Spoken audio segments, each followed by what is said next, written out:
Radio J. Radio J, le grand entretien. Radio J. Radio J.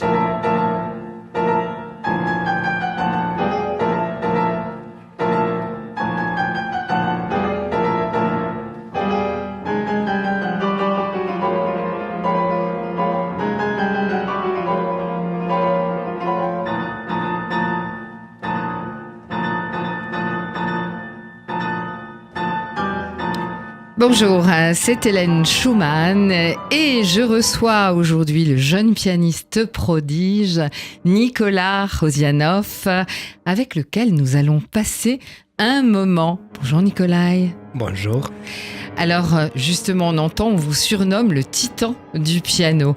Votre maturité et virtuosité sont stupéfiantes. On vient d'en avoir la preuve dans cet extrait d'un de vos concerts avec une pièce du Sacre du Printemps que vous avez arrangée au piano pour vous et que vous jouerez au Théâtre des Champs-Élysées. Alors, c'est la première fois que vous vous produisez à Paris, je crois, Nicolas, en tous les cas au Théâtre des Champs-Élysées. Vous aviez 9 ans, je crois, la première fois, et découvert par le grand violoncelliste Rostropovitch. Bien sûr, on va en parler après, mais tout de suite à chaud. Qu'est-ce que ça vous fait d'être à Paris pour ce grand concert qui sera le 22 juin à 20h au Théâtre des Champs-Élysées? Vous qui avez joué dans les plus grandes salles du monde, de Carnegie Hall à l'Opéra de Sydney. Tout d'abord, merci beaucoup pour votre invitation. Ça me fait beaucoup de plaisir d'être avec vous. Merci Nicolas. Ce concert sera une occasion unique, surtout que je vais jouer dans les murs du Théâtre des Champs-Élysées. Et j'ai créé un programme spécial pour cet endroit. Comme vous avez cité, le Sacre du Printemps, qui a eu sa première mondiale dans les murs de ce théâtre. Je vais jouer 3 mouvements arrangés par moi pour le piano du Sacre du Printemps. Oui. En plus, je vais jouer ma propre composition qui m'a été commandée par les Nations Unies. Oui, on va l'entendre. Oui. Et aussi de la musique de Chopin. C'est passionnante, plein de beauté, ballade numéro 4. Et le chef-d'œuvre de Rachmaninoff, la première sonate. Alors, Nicolas, vous êtes merveilleux, vous nous avez donné le programme, mais dites-moi maintenant, sincèrement, ça vous fait quelque chose d'être dans ce Théâtre des Champs-Élysées? Oui, ça me donne des émotions. Ça vous donne des émotions? Ça me donne des émotions d'être à Paris. Dans ce théâtre historique, je suis parti, désolé, sur le programme, parce que c'est une occasion, c'est ça qui me fait le plus d'émotion, que je vais jouer cette pièce arrangée par moi de Stravinsky. Et c'est extraordinaire, vous avez une telle virtuosité qu'on a l'impression que vos doigts sont un concert à eux tout seuls. Merci. C'est pas facile, hein? C'est avoir un ballet. Tout le ballet de Stravinsky dans 2 mains. Oui, dans 2 mains, exactement. Stravinsky, il a arrangé ce ballet pour 4 mains, pour 2 pianos, mais pas pour un piano. Mais on a l'impression qu'il y a plusieurs pianos avec vous, Nicolas. On va en parler. Votre français, à chaud aussi, vous le parlez merveilleusement bien. D'où ça vient? Merci beaucoup. J'aime beaucoup... Tout d'abord, je parle beaucoup de langues. Hébreu, je crois. Bien sûr. Allez, shalom Nicolas. Shalom. Voilà. Ça, vous nous direz après, vous avez de la famille, je crois, en Israël. Oui, exactement, j'ai de la famille là-bas. Avec chaque langue, il y a une histoire différente. Beau. C'est magnifique. Alors, justement, vous nous parliez de ce que vous allez jouer, on va l'entendre tout à l'heure, Pétales de la paix. Déjà, j'adore le titre. Alors, merci. Vous avez reçu, Nicolas, de nombreux prix prestigieux, dont la médaille d'or de la paix des Nations Unies. Ça, c'était en 2022. Et justement, vous allez jouer au Théâtre des Champs-Élysées le 22 juin. Eh bien, ces extraits des Pétales de paix commandés par les Nations Unies. Alors, on va écouter tout de suite cet extrait des Pétales de la paix. On écoute comme c'est beau. Ouais.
Voilà les pétales de la paix qui était une commande en fait pour cette médaille d'or par les Nations Unies en 2022.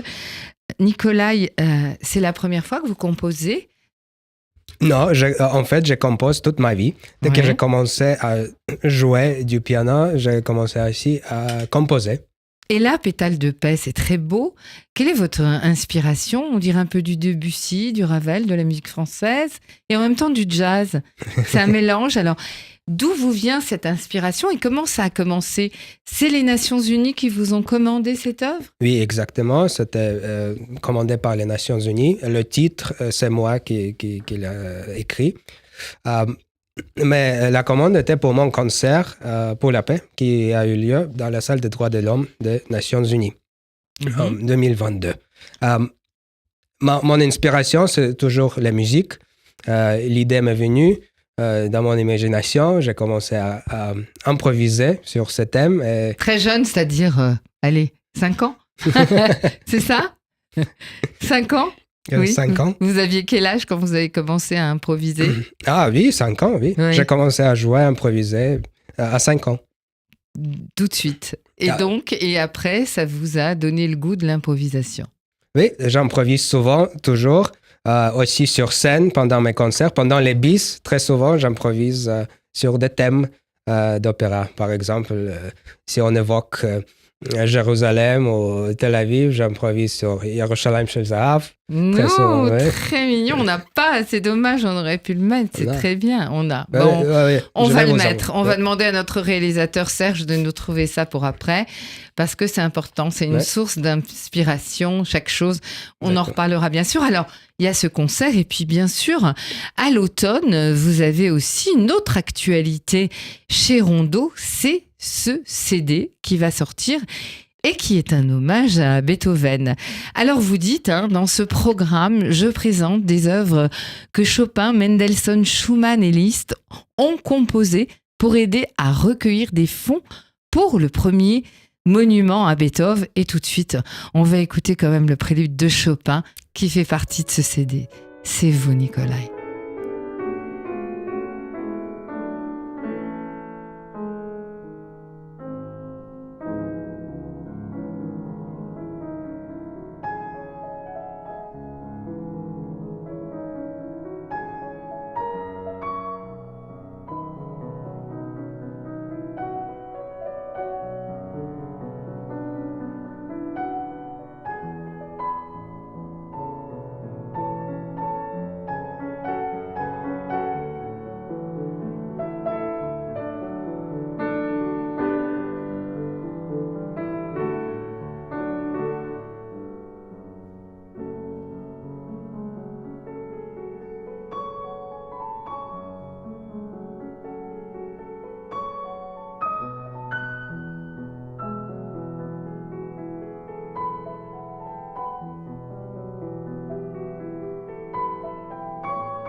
Magnifique prélude de Chopin qui fait partie donc de ce CD qui sort à l'automne.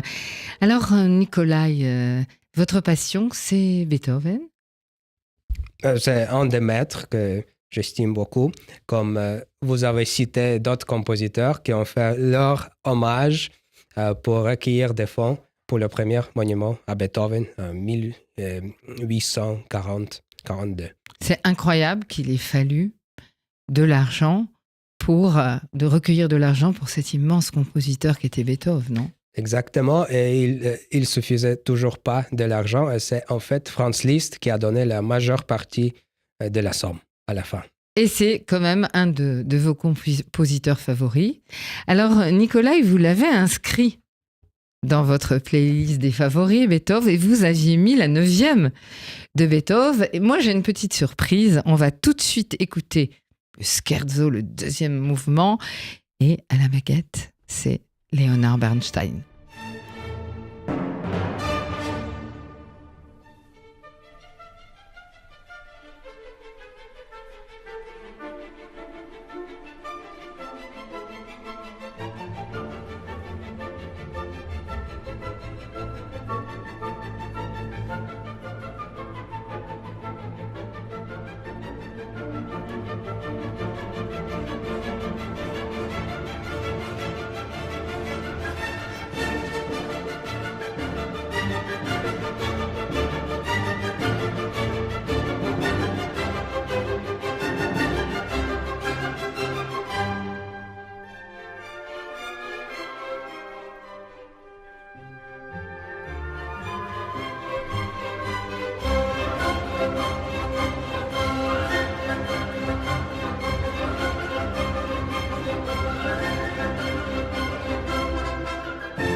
Et on retrouve Nicolas Rosianov. Nicolas, c'était la 9e de Beethoven que vous avez mis dans votre playlist. J'ai demandé quelle est sa playlist des favoris. C'était Leonard Bernstein. Alors, quel regard vous portez sur un tel chef d'orchestre? Et aussi, est-ce que vous composez, vous jouez du piano comme s'il y avait 10 instruments en même temps? Est-ce qu'un jour, peut-être plus vieux ou peut-être maintenant, vous auriez envie de diriger?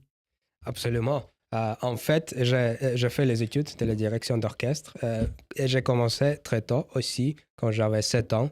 J'avais un professeur qui s'appelait Vladimir Bogorad, un très grand chef. Il était chef à Bolchoï. Et en fait, j'aurais été maintenant avec vous comme un chef d'orchestre si ce n'était pas pour une histoire tragique, parce que mon professeur, il est décédé après quelques années. Mais et Leonard Bernstein, alors quel regard vous portez sur lui? C'est un musicien incroyable qui a fait des choses absolument magnifiques. Nicolas, vous avez déjà joué à Tel Aviv ou à Jérusalem?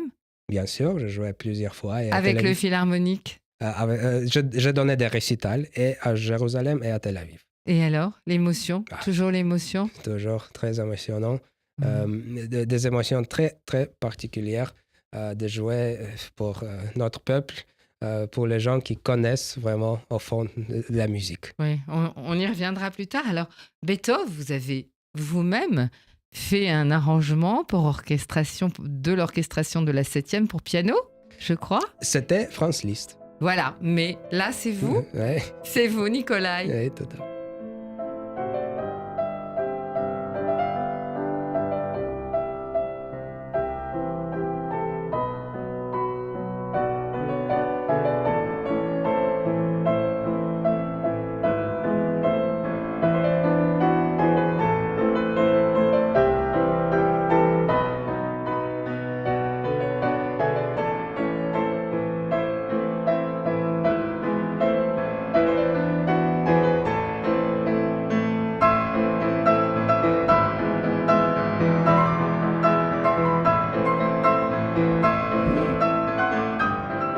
C'est extraordinaire, Nicolas. Et c'est vous au piano. C'est vrai qu'on a du mal. En fait, pourquoi parler?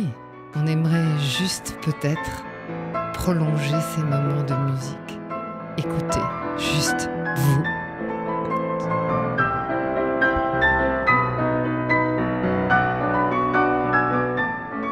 Je rappelle, Nicolas, pour nos auditeurs qui nous prennent en route, que vous serez au Théâtre des Champs-Élysées le 22 juin à 20h et que surtout, il ne faut pas rater ce concert. Alors maintenant, Nicolas, c'est important, le début, toujours le début, vos premiers pas dans la musique.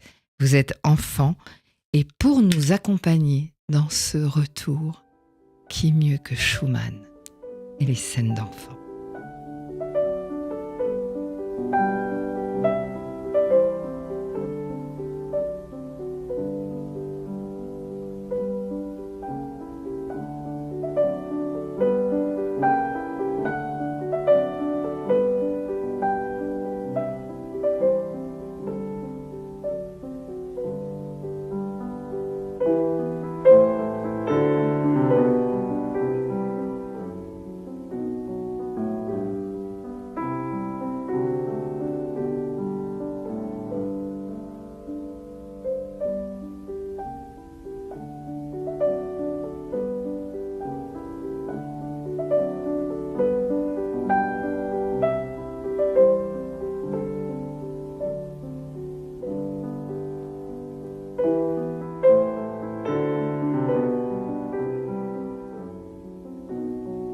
Nicolas, les scènes d'enfants, pour revenir au début. Toujours le début, c'est là que tout commence.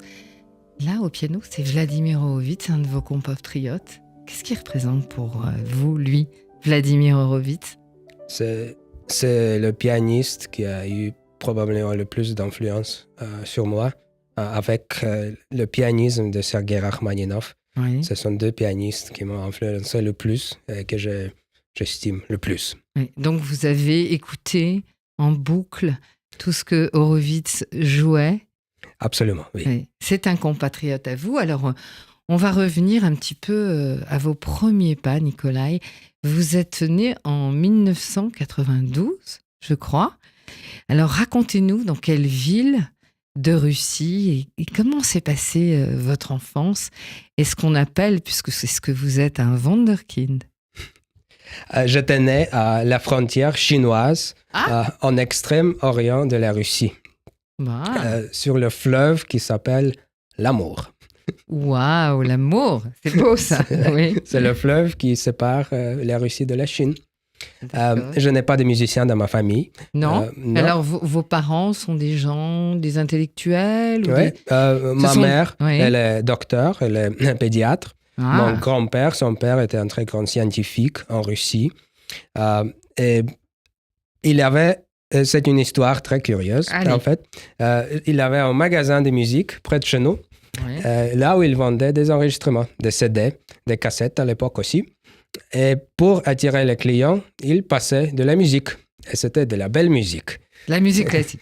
Oui, exactement. C'était du Chopin, de Tchaïkovski, de Beethoven, etc. Et une fois que j'ai entendu, étant un enfant de 5 ans, j'étais absolument capturé, j'étais fasciné par ces sonorités. Et j'ai commencé à passer tout mon temps dans ce magasin pour écouter. Et puis, au bout d'un moment, je suis venu vers ma mère et je lui ai dit, je veux jouer. Je ne savais pas quel instrument, mais je savais que je voulais faire cette musique par moi-même. Et votre mère, instinctivement, s'est dit, le piano, on commence toujours par le piano, je crois. C'est ce qui se passait. Elle travaillait à l'école maternelle comme pédiatre. Donc, elle m'a amené là-bas, là où il y avait un petit piano droit. Et c'est là que j'ai commencé à toucher le piano et jouer ce que j'entendais à l'oreille. Et vous aviez déjà une oreille incroyable ? Il me semble. Oui, donc tout de suite, vous pouviez jouer ce que vous entendiez dans ce magasin de musique ? Exactement, oui. J'ai commencé à jouer à l'oreille et passer tout mon temps avec la musique. Et tout de suite, c'est venu, vous avez eu des professeurs quand même ? Oui, bien sûr. On a vu que vous étiez doué. Elle m'a amené à l'école de musique. J'ai fait du progrès très vite. Et au bout de quelques mois, les professeurs de cette petite ville ont insisté que j'aille à Moscou au conservatoire. Pour étudier. Et à quel moment vous allez rencontrer Rostropovitch ? J'étais très jeune. Très très jeune, peut-être 8 ans. Malheureusement, je l'ai rencontré déjà à la dernière partie de sa vie. On a passé beaucoup de temps ensemble. C'est un grand maître pour moi. Il m'a donné aussi des cours de la musique, de l'interprétation. On a parlé de la musique. Je jouais pour lui et il m'a donné des conseils. C'est drôle parce que c'est pas un pianiste, c'est un violoncelliste. Le musicien universel. Et bien, vous savez quoi ? Allez, on va l'écouter tout de suite. On écoute. Peut-être je vous laisse deviner ce que ça va être.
Le grand Rostropovitch. Allez, Nicolas Rosianov, je vous laisse deviner quel morceau c'est. C'est le grand concerto de Dvorak pour violoncelle. J'adore comment vous présentez, vous le prononcez. Redites-le moi.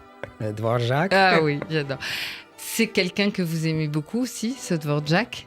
Sa musique est formidable. Il a aussi un concerto pour piano qui est remarquable. Que vous avez joué? Oui, je jouais ce concerto. En fait, vous avez presque tout joué, Nikolai? Je jouais beaucoup de musique, mais la beauté est qu'il y a toujours beaucoup à apprendre encore. Alors Nikolai, on va revenir un petit peu sur, évidemment, l'image de Rostropovitch qui semble être un peu ce père inconscient qu'ont tous ces wunderkinds. Je pense par exemple à Gitlis, Ivry Gitlis, qui a été découvert par Huberman à Haïfa, en Israël, quand il a 5 ans, évidemment à d'autres. Alors, est-ce que pour vous, Rostropovitch a changé en fait, le regard que vous avez eu au piano? Est-ce qu'il a modifié votre trajectoire? Il a eu une influence énorme sur moi. J'ai eu de la chance vraiment de le connaître au sein de sa fondation. C'était pas seulement un très grand musicien, mais aussi une très grande personnalité. Il était très généreux. Il est passé du temps avec des jeunes. Je me souviens que dans sa fondation, il prenait 2-3 jours juste pour écouter tous les musiciens, tous les jeunes, pour sélectionner. C'était à Moscou? Oui, c'était à Moscou. Il avait sa fondation à Moscou et aussi un théâtre d'opéra pour son épouse. Et c'est là que je l'ai rencontré. Je jouais durant une de ses auditions pour lui. Dites-moi, Nikolai, quand vous allez à Moscou, vous êtes très jeune. Oui. Donc, en fait, comment vivez-vous dans votre quotidien? Il y a la musique, mais il y a quand même l'école. Est-ce que vous apprenez, vous intégrez dans une musique, à la fois musique et école, apprentissage? Comment ça se passe? Oui, c'est ce qui est très bien. Il y a une école de musique au conservatoire. C'est l'école du conservatoire de Moscou. Et là, nous avons tout ensemble. Pas seulement de la musique, mais aussi d'autres disciplines normales. Alors, c'est une sorte de pensionnat. Vos parents sont avec vous? Comment ça se passe? Oui, moi, j'habitais chez mes parents, mais il y avait d'autres enfants qui habitaient à l'école. D'accord. Donc, en fait, vos parents se sont mis au rythme du piano et de ce que vous êtes, de ce que vous étiez. Alors, comment ça se passe après, Nikolai? Ça va très vite. Vous donnez vos premiers grands concerts à quel âge? Mon premier grand concert était quand j'avais 7 ans. 6-7 ans avec l'Orchestre Philharmonique de Moscou. Je donnais un concerto de Handel. Et puis, pour la première fois à l'étranger, quand j'avais 7 ans, c'était en Allemagne, à Francfort, à Munich, et puis à Paris, et puis aux États-Unis. Et voilà. Donc à Paris, c'est au Théâtre des Champs-Élysées, je crois. C'est ça, oui. Grâce à M. Safla Rostropovitch. Oui, c'est lui qui m'a présenté. Donc il jouait dans ce concert. Et il vous a présenté, vous avez joué quoi avec Nikolai? Je me souviens toujours, je jouais des pièces de Liszt. Oui. C'était de Venezia et Napoli, Oui. le 3, et puis d'autres pièces aussi. Oui. Alors, on va revenir peut-être à votre judaïsme, puisqu'on est sur Radio J. Oui. Comment je vous vois sourire, c'est extraordinaire. Heureusement, on est filmé.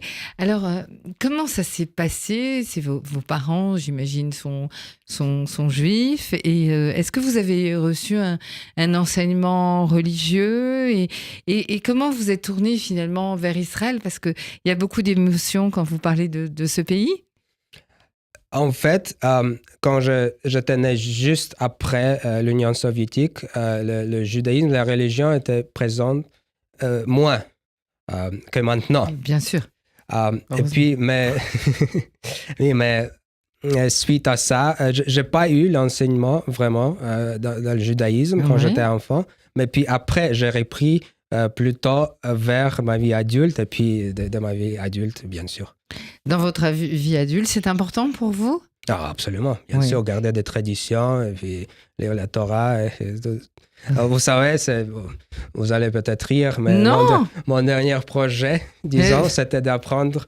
Parce que moi, j'aime lire les choses dans les langues originales. Oh là là. Alors, je voulais toujours lire les œuvres de Maïmonide en langue originale qui est arabe. Ouais. Et j'ai appris l'arabe littéraire pour ce but-là. Mais c'est incroyable. Et maintenant, vous arrivez à lire Maïmonide dans le texte. Oui, dans le texte arabe. Donc peut-être que derrière vous se cache un grand talmudiste. Peut-être, j'espère bien. En fait, quand j'étais en Égypte, au Caire, je suis allé visiter la synagogue là où il était, Maïmonide. C'est incroyable. Et alors après, il y a eu Israël. À quel moment et quand vous avez été pour la première fois en Israël, Nikolai? Pour la première fois, j'ai de la famille là-bas. J'avais peut-être 15 ans, 16 ans. D'accord. C'était pour la première fois. J'ai eu un sentiment tout de suite que c'est la terre. Oui, ouais. c'est la terre, là, on appartient. Je me sens chez moi.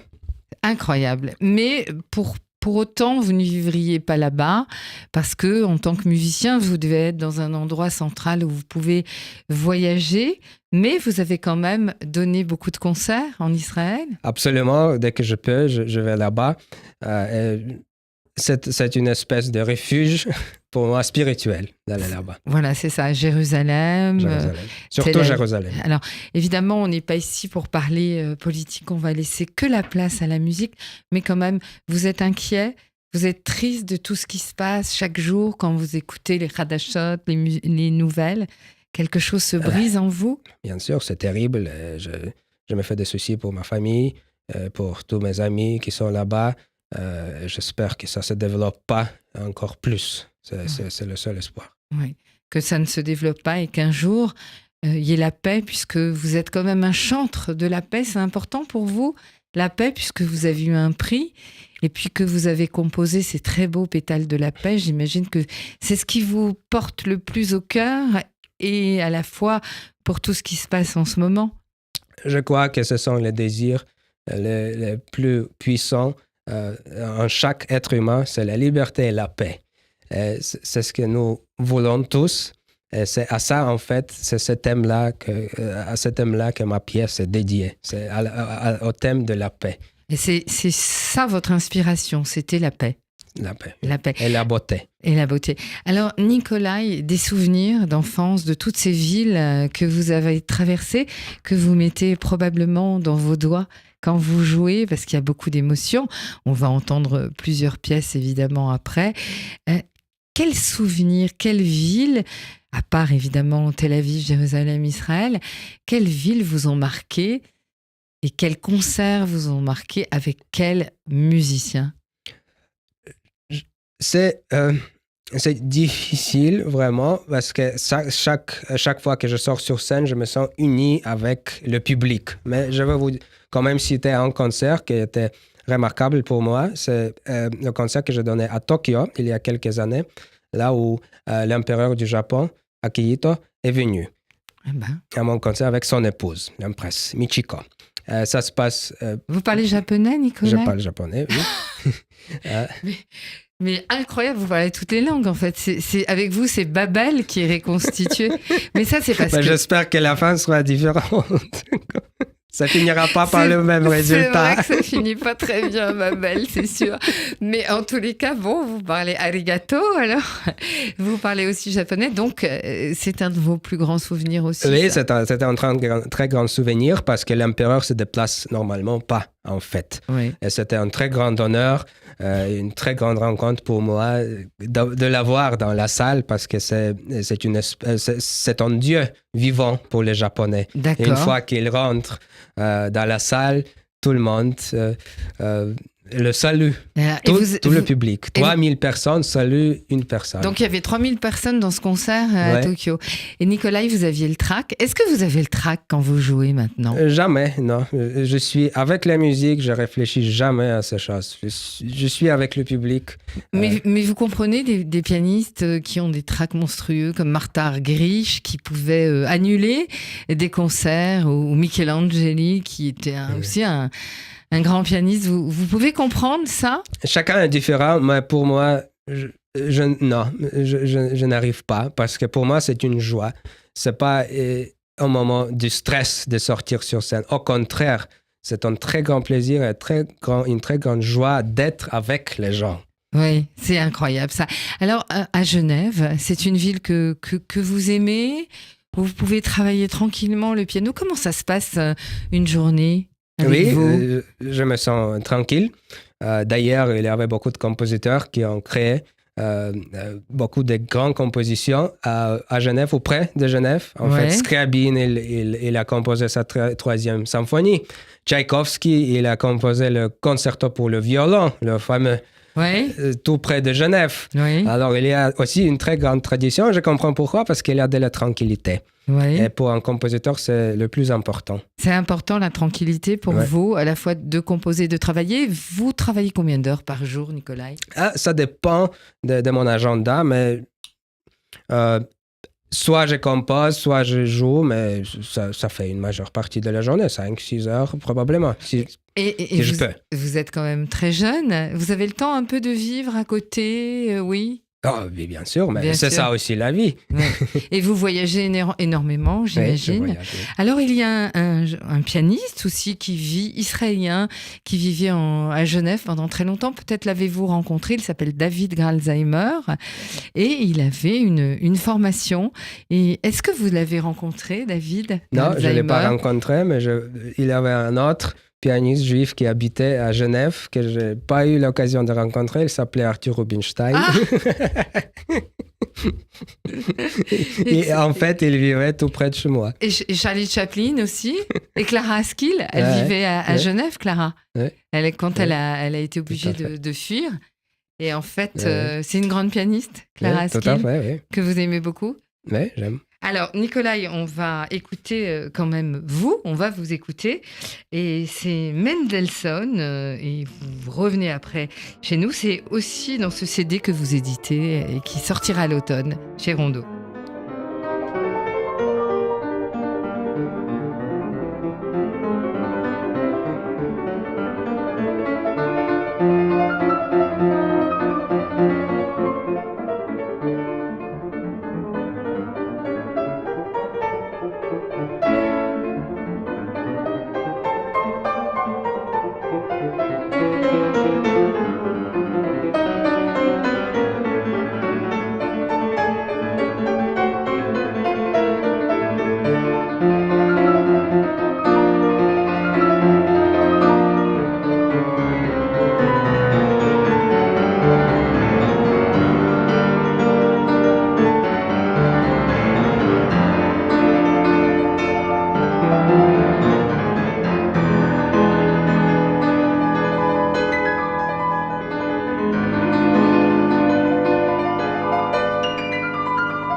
Nikolai,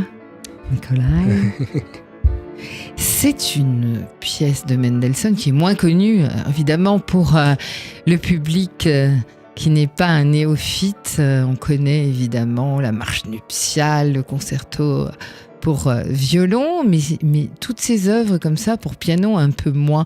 J'ai l'impression, Nicolas, que vous allez chercher toujours, peut-être je me trompe, en tout cas, la difficulté et ce qui est original chez les compositeurs. C'est-à-dire, je pense que vous avez raison, mais c'est ce qui m'attire, c'est l'inconnu. La difficulté. Pas nécessairement la difficulté, mais c'est quelque chose d'inconnu et quelque chose à la source. C'est la source qui m'intéresse toujours. J'étudie, par exemple, toujours les manuscrits des compositeurs pour mieux comprendre ce qu'ils voulaient dire. Chaque petite note signifie quelque chose. Les partitions éditées, c'est déjà pas la même chose. Par exemple, je vais toujours à la source. La source, c'est important pour vous. cette source. C'est le plus important.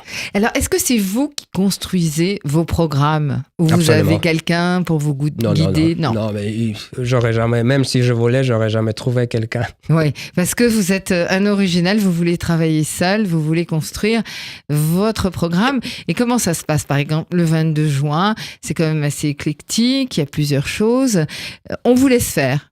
Le Théâtre des Champs-Élysées, vous a dit carte blanche. C'est ça, mais les pièces sont quand même liées. Chaque de ces pièces, chacune est liée avec l'autre. D'accord. Et vous parlez entre-temps, vous racontez l'histoire, ou vous allez jouer non-stop? Je crois que je vais présenter de certaines pièces, peut-être pas tous, mais s'il y a besoin, si je ressens que le public a besoin d'un peu de paroles, d'explications, je le fais volontairement. Vous sentez l'émotion dans le public, vous sentez les choses, vous sentez tout? Bien sûr, un concert, c'est pas seulement de la musique sur le clavier, c'est surtout l'énergie et les émotions. Et ça c'est important pour vous? Le plus important. Ce sont les moments qui me font vivre. Vivre et vibrer, sans doute. Combien de concerts vous avez par an, Nikolai Romanov? Je n'ai pas compté, mais beaucoup. Beaucoup. Ouais. C'est-à-dire vous n'avez pas beaucoup de temps pour les vacances, pour... J'ai pas besoin de vacances. C'est les concerts qui sont vos vacances. C'est vraiment une vocation. Quels sont les pianistes que vous admirez? On a parlé d'Horowitz. Est-ce qu'il y en a d'autres? Je citerai Rachmaninov lui-même comme pianiste et Horowitz. Horowitz, pas d'autres, c'est tout. Un peu limité peut-être, non, mais ce sont les deux grands maîtres qu'on ne pourrait pas les dépasser. Qui vous ont inspiré et auxquels vous voulez arriver à ce niveau-là? Vous pensez que chaque jour où vous jouez, vous progressez? Nous sommes des artistes différents complètement. On ne peut pas vraiment comparer le niveau de moi au Horowitz. Ça, c'est pour des musicologues en tout cas. Mais je me développe tous les jours comme tous les artistes, j'espère. C'est le plus important, que jamais arrêter à se développer. Alors, Nikolai, on va entendre, puisque vous nous parliez d'Israël tout à l'heure, on va entendre quelque chose de très émouvant. On va essayer de ne pas pleurer. On va essayer de ne pas pleurer, Nikolai, et on se retrouve après.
Yerushalayim Shelza, Nikolai Rosianov, magnifique. Comment ça s'est passé comme ça? Un jour, vous avez entendu cette chanson légendaire et vous êtes dit Je vais l'adore, la cette jouer chanson. au piano. J'adore cette chanson. Elle est très significative Oui, pour nous tous. C'est Yerushalayim, c'est notre capitale. oui. C'est l'endroit vraiment Du cœur. du cœur. Oui. Et vous êtes mis au piano tout à Et coup j'ai improvisé. et vous avez improvisé. Ouais. C'est extraordinaire, Nikolai. Alors, on va se quitter malheureusement. On aurait Ouais. pu continuer comme ça encore longtemps. Merci beaucoup. Vous reviendrez nous voir, bien sûr, au Avec prochain un très concert. grand plaisir. Et on va rappeler, le 22 juin à 20h, surtout, ne manquez pas, c'est extraordinaire. Et puis, à la rentrée, ce CD pour rester un peu encore avec nous. Et on va finir avec l'intégrale, je crois, des Pétales de la Paix que vous allez jouer le 22 juin au Théâtre des Champs-Élysées. Toda Rabba, Nicolas. Toda Rabba. Shalom.